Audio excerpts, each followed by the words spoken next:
Bonjour à tous. Aujourd'hui, je vais vous présenter une petite visite des pyramides du plateau de Gizeh. Donc, nous voilà au sommet de la pyramide de Khéops, bâtie par le pharaon du même nom.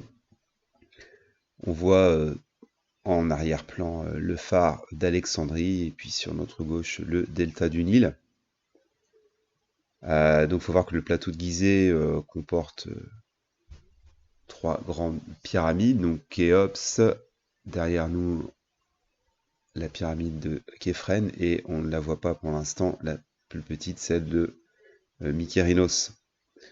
Donc pyramide de Khéops qui a été bâtie vers 2600 avant notre ère, sachant que Képhren est le fils de Khéops et qu'il a évidemment imité son père, mais avec une pyramide un petit peu plus petite. Mykérinos, elle date visiblement d'un siècle après. Alors on voit bien qu'elles sont revêtues de calcaire qui reflétait les rayons du soleil, sachant que ces pierres ont ensuite été volées. Et on ne voit maintenant bien sûr que les blocs en granit. Alors il y a plusieurs théories quant à l'alignement des pyramides. Certains considèrent que c'est en rapport à la constellation du Grand Chien, d'autres en rapport à la planète, enfin à l'étoile Sirius, pardon.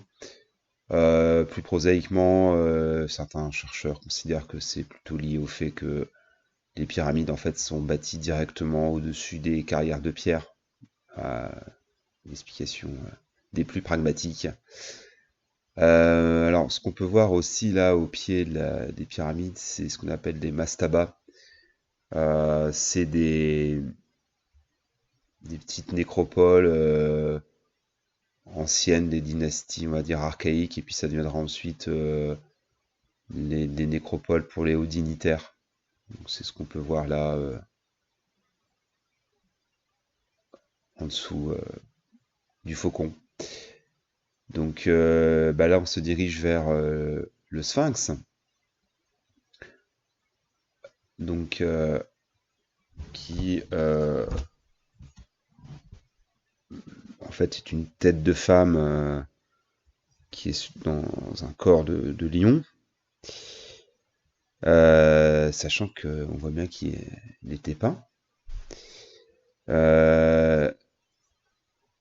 À voir évidemment que le nez a disparu, n'est-ce pas?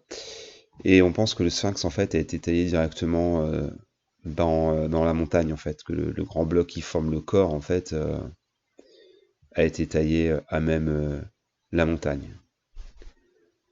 Bon voilà pour cette petite présentation. Bon, j'ai pas eu le temps de vous montrer non plus en arrière-plan les pyramides de Saqqara, donc qui sont les premières pyramides des premières dynasties, hein. Donc elles datent à peu près de 3000 avant notre ère. Voilà pour cette petite présentation, somme toute assez succincte, mais voilà, j'espère que ça vous a intéressé. À bientôt pour de nouvelles aventures.